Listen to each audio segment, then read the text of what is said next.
Olá, o Conexão em Pauta quer saber quais meios você utiliza para se manter informado? No Brasil, segundo dados do IBGE, pelo menos metade da população tem acesso à internet e isso ampliou as possibilidades de busca por notícias. O nosso país também é campeão de usuários no Facebook e muitas pessoas acabam utilizando as redes sociais para se atualizar. No programa de hoje, nós vamos entender o porquê desse comportamento e qual o impacto disso. Para isso, nós recebemos dois convidados aqui no estúdio. Estão conosco Márcia Jungs, jornalista do Instituto Humanitas Unicinos, e também Hélio Sassenpaz, professor do curso de Comunicação Digital da Universidade. E você quer saber mais sobre esse assunto? Esse é a Conexão em Pauta de hoje.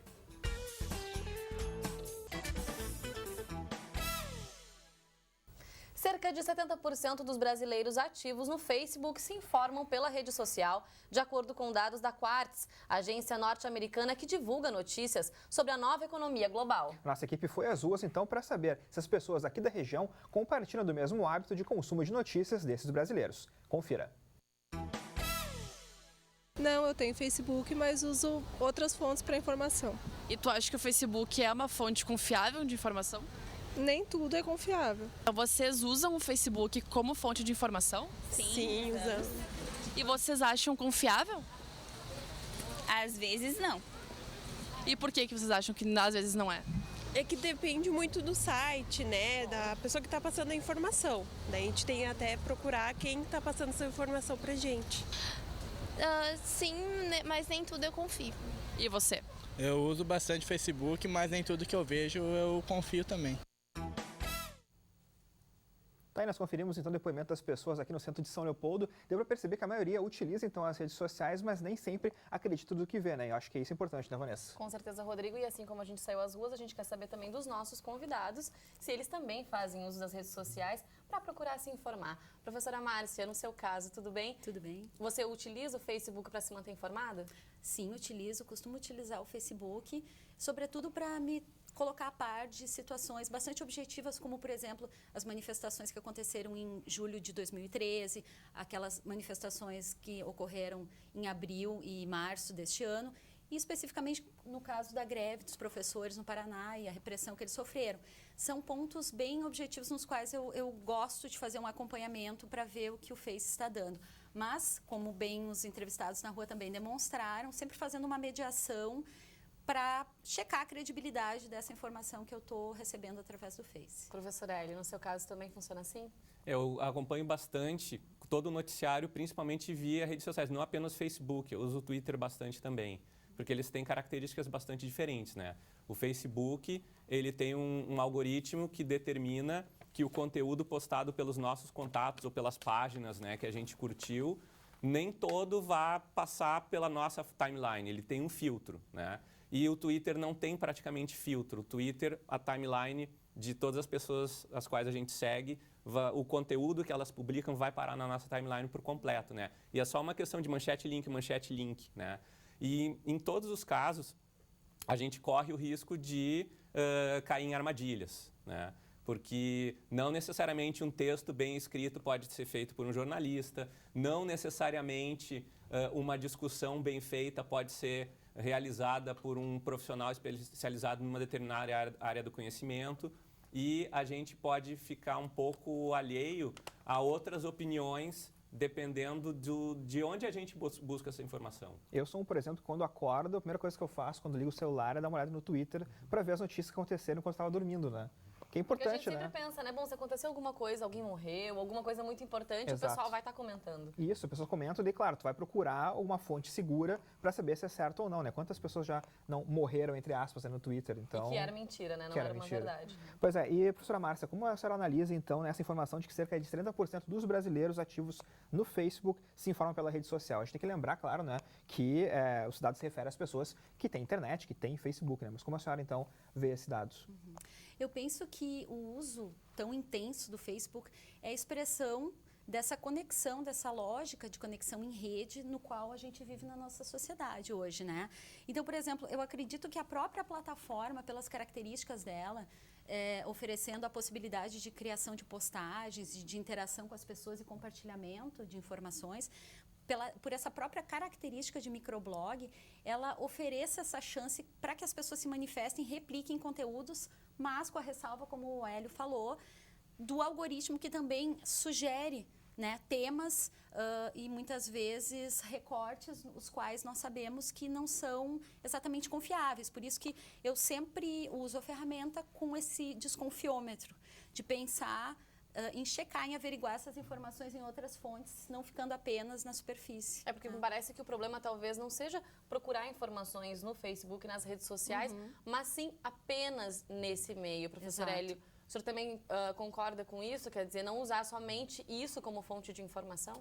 Eu concordo. Inclusive, um detalhe muito importante que deve ser observado por qualquer internauta é o de que a gente, antigamente, quando se pensava só no consumo de notícias via jornal impresso, ou via rádio, ou via televisão, se tendia a pensar que cada um desses meios de comunicação oferecia diferentes pontos de vista. Muitas vezes, sendo do mesmo grupo de comunicação ou não, várias emissoras, vários veículos, eles simplesmente replicavam a mesma informação, apenas adaptando a linguagem adequada a cada tipo de mídia, né?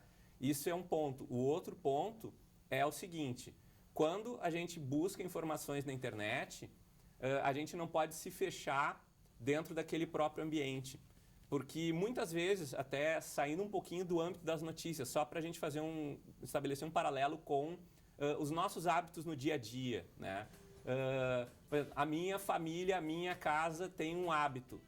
Se outras pessoas educam seus filhos de outra forma, não quer dizer que eles sejam melhores ou piores, mas eu não posso sempre olhar para os outros como se aquele exemplo fosse pior do que o meu, para justificar para todo mundo, o meu é melhor. Isso muitas vezes acontece, inclusive, no próprio ambiente de trabalho também. Nós ficamos tão absortos, né?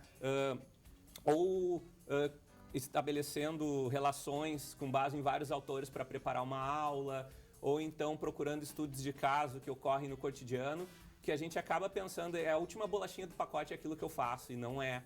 O mundo é muito maior do que isso, né? E até teve um rapaz ali no entrevistado que ele falou algo muito interessante, que quando ele faz a mediação da notícia para ele determinar, segundo os próprios critérios dele, o que seria mais verdadeiro ou não, que ele pensou na questão do uso individual, né? Assim, eu tenho a minha comunidade de amigos, de conhecidos, né? Uma menina falou isso também ali. E quando tem as pessoas nas quais eu confio que compartilham, eu tendo a confiar mais, né? Isso o filósofo Claude Maffesoli já falou, né? Quando ele citou o neotribalismo, que hoje em dia o uso das redes sociais faz com que todo o conteúdo publicado atinja o mundo inteiro. Mas a gente tende a curtir, compartilhar ou comentar mais quando é alguém que está muito próximo de nós. A nossa tribo, né? Como dizem, parentes, amigos, colegas de trabalho, a gente tende a confiar mais. Muito interessante esse ponto trazido. Bom, Conexão em Pauta faz agora um rápido intervalo e na volta tem mais bate-papo aqui no estúdio. Logo mais a gente já volta. Estamos de volta com Conexão em Pauta e a edição de hoje é dedicada a falar sobre a forma como os brasileiros se mantêm informados nos dias de hoje. O mundo digital aumentou o poder de decisão do leitor sobre o que, quando e onde consumir informação, né, Vanessa? Isso mesmo, Rodrigo, e a gente quer saber agora dos nossos convidados. Bom, com a popularização da internet, muitas pessoas acabam se informando, claro, por esse meio. E muita gente fala, bom, estamos perdendo leitores de jornais, de revistas. Mas vocês acreditam, Márcia, você primeiro, se antigamente esse leitor ele já era um leitor assíduo de jornais e revistas, a gente já podia caracterizar o brasileiro assim ou não? Eu acredito que leitores das mais diferentes plataformas de informação sempre houve e sempre continuarão existindo. Então, não penso que haja um decréscimo de leitores, enfim, de revistas, jornais. Esses meios vão continuar sendo importantes, mas em função da própria conectividade das mídias móveis, de poder levar consigo um smartphone e, a partir dele, se manter atualizado, isso oferece um acréscimo de procura pela internet, no caso pelo Facebook, que aqui a gente está abordando, como uma fonte de busca por notícias. Mas não creio que o Facebook por si só e as redes sociais como um todo tirem a importância e a procura pelas outras plataformas de informação. Não sei se o Hélio concorda comigo. Um detalhe interessante que eu tenho visto muito pouco vários pesquisadores da área de ciências da comunicação, principalmente jornalismo online, comentarem, é um detalhe que tem me chamado a atenção. O comportamento das pessoas na busca de notícias, no offline, como acontece? Pega um jornal e folheia aquele jornal que normalmente chega em casa de manhã cedo, ou a primeira coisa que faz antes de ir para o trabalho, vai numa banca e compra um jornal, tá? Ninguém lê todo o jornal, mesmo que tenha tempo. A gente já escolhe, independentemente do filtro que é realizado pelo editor, né, de cada seção do jornal, sobre o que é ou não notícia e por isso é publicado ou não e com um determinado viés. Tem até a gente que começa o jornal de trás para frente, porque prefere a parte de esportes, por exemplo. Exatamente, e não lê o resto às vezes, ou então vai folheando o jornal. A gente, assim como muitas pesquisas em design de interface tentam definir aonde o olho do internauta passeia pela tela, então qual é o tamanho que tem que ter o texto aqui para chamar mais atenção, aonde tem que colocar um botão e a rolagem da tela. Não é só na tela do smartphone, do tablet ou do computador que a gente faz um processo de escaneamento, a gente faz escaneamento no jornal impresso. Na televisão também, a gente faz esse processo de escaneamento e às vezes até auditivo também. Porque a televisão no Brasil, ela começou numa sequência da era do rádio. Então, até hoje, na telenovela ou no telejornal, se a gente não estiver de frente à televisão, eu vou fazer um sanduíche ali na cozinha. Eu estou ouvindo tudo como se estivesse com o rádio na minha frente. Então, esse tipo de comportamento de escaneamento e de prestar mais ou menos atenção em função de algumas palavras-chave ou de algumas imagens ou sons, acontece em todas as mídias. Outro ponto que é importante a gente comentar também é que antigamente os grandes veículos apenas que detinham então o poder da informação. Hoje não, né? A gente pode buscar informações em outros lugares, em vários lugares, isso está muito mais propagado. E eu queria, professor, que o senhor comentasse para a gente então os pontos positivos e negativos disso, porque ao mesmo tempo a gente tem um empoderamento das pessoas em relação às notícias. Bom, de uma maneira geral, a gente sempre teve a tendência de criticar a maior parte das pessoas porque diz, o brasileiro não lê, o brasileiro não estuda o suficiente. Só que isso aí não é um fenômeno brasileiro, isso aí acontece no mundo inteiro, em qualquer tipo de sociedade. Porque hoje, o fato de nós recebermos um alto percentual da informação que nos interessa via redes sociais, ele simplesmente reforça um comportamento mais preguiçoso de uma maneira geral. Não é gosta ou não gosta de ler. É assim, quanto menos esforço ou trabalho eu tiver para receber informação, talvez eu consuma mais informação. E nas redes sociais acontece isso. A notícia chega até nós. Eu não preciso ir até uma banca de jornal. Eu não preciso torcer para que não quebre o carro do jornal para o jornaleiro não entregar o jornal na porta da minha casa na hora que eu espero. Ou então eu não tenho que torcer para não cair o sinal da televisão. E, ao mesmo tempo, isso é muito cômodo, porque a gente não depende mais de uma grade de programação. Seja rádio, TV ou notícia que seria impressa, mas na verdade é digitalizada, repleta de hiperlinks. Toda essa informação chega até nós e a gente tende sempre a curtir e compartilhar, porque é o hábito de entrar em contato com os nossos queridos, nossos conhecidos, né? Se a gente está em casa, num churrasco, numa roda de chimarrão, a gente tende a comentar fatos do cotidiano com ou sem um jornal, uma televisão na frente. Hoje, o pessoal na mesa de um bar com seus smartphones, um aponta para o outro o seu celular. E é interessante falar, claro, né, do papel do jornalista também nesse momento, né? Porque alguns diziam já que o jornalista estava perdendo o seu espaço, porque tinham vários produtores de conteúdo. Mas, professora Márcia, o que a senhora acha então disso, né? O jornalista agora, na verdade, ele perde espaço ou ele é agora uma figura importante, porque é ele que pode então dizer o que é notícia e o que não é? O jornalista foi e continua sendo muito importante na nossa sociedade e eu trago duas provocações filosóficas na nossa conversa. A primeira delas feita por Nietzsche, no século XIX, que classificava os jornalistas daquele tempo como servos do instante. E hoje, Giorgio Agamben, filósofo italiano, escrevendo em plena atividade intelectual, diz que os jornalistas e outros mediocratas, ele usa essa palavra, são o novo clero. Ou seja, evidentemente há uma crítica pesada atrás dessas duas afirmações dos filósofos, mas elas nos dão conta do quanto são importantes os jornalistas na produção e disseminação do conhecimento, não é? Claro, evidentemente que um jornalista que está a serviço de uma mídia que cerceia a informação ou que a direciona de modo a atender interesses econômicos que são, enfim, cooptados por algum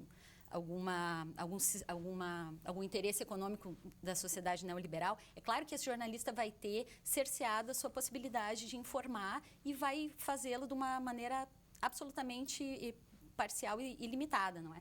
mas o jornalista que tem a possibilidade de trabalhar de uma maneira um pouco mais independente, de refletir e compartilhar conhecimentos que ele está auferindo dentro da sociedade, é claro que ele vai ser importantíssimo na construção da própria democracia, porque nós sabemos que o dissenso, que a possibilidade e a potência que nós temos de não querermos algo, de querermos, é fundamental na construção de uma sociedade sadia e democrática, né? Então, acho que é fundamental, o jornalista foi e continua sendo.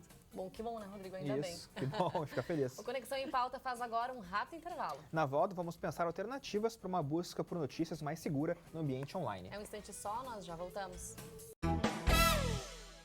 O Conexão em Pauta está de volta. O programa de hoje analisa as maneiras que o brasileiro utiliza atualmente para se manter informado. Os nossos entrevistados aqui no estúdio nos trazem mais informações para pensarmos o tema. Estão conosco Márcia Jungs, jornalista do Instituto Humanitas Unicinos, e também Hélio Sassenpaz, professor do curso de Comunicação Digital da Universidade. A gente falou já no programa de hoje um pouco sobre a questão das notícias falsas que circulam na internet. Muitas celebridades já morreram, entre aspas, nas mãos dos internautas que gostam de fazer uma brincadeira. Mas como fazer então para que a gente escape disso, para que a gente não saiba que aquela notícia é falsa? Tem até um site aqui que é o emergence.info. Foi criado com o objetivo de denunciar então essas notícias falsas. Mas como fazer então, professor, para que a pessoa consiga desviar? Tomar cuidado, né? Acabe não compartilhando essa Sim, notícia, se compartilha, mico, na verdade, se eu compartilho e meu amigo confia na minha informação, ele vai também compartilhar isso e vira uma bola de neve, né?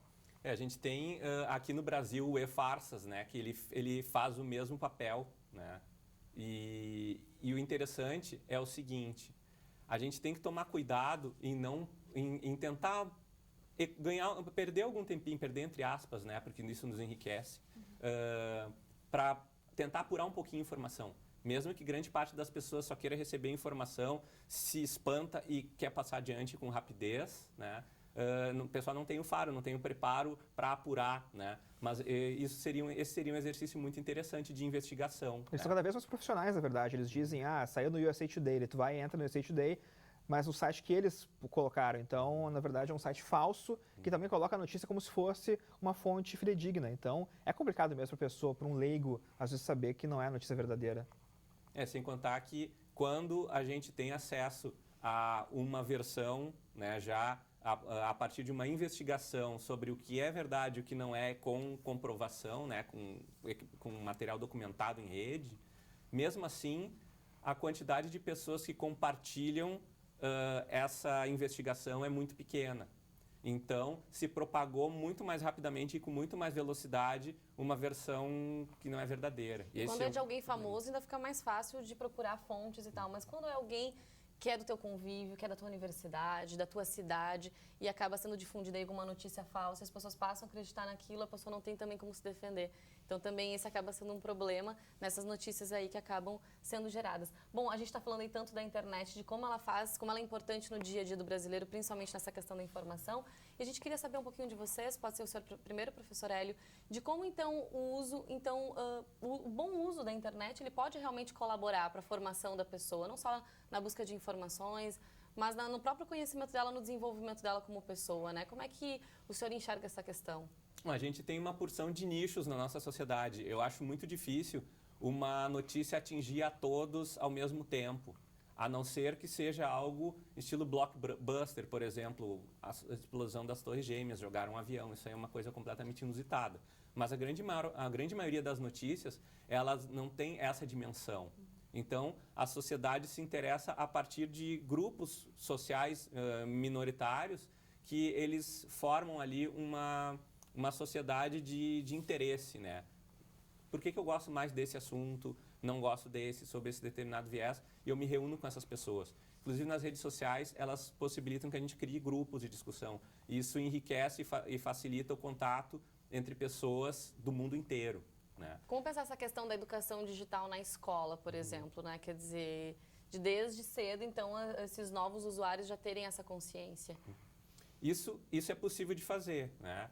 Embora eu não seja da área da educação, eu leio bastante sobre isso, eu acredito que haja uma série de metodologias em que os professores podem utilizar desde a pré-escola para, aos poucos, introduzir nas crianças e depois nos adolescentes uma mentalidade que seja um pouco mais diversificada, né? A maneira de pensar, de ser menos polarizado, de discutir com um pouco mais de maturidade. Como é que eu vou cobrar a maturidade de uma criança de 4, 5 anos, né?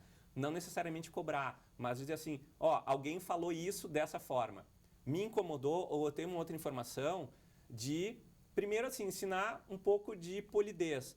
Tudo bem, eu acredito que a tua visão tenha um fundo de verdade, mas por outro lado, eu descobri assim, assim, assado, que não é bem assim. E aí trazer argumentos, né?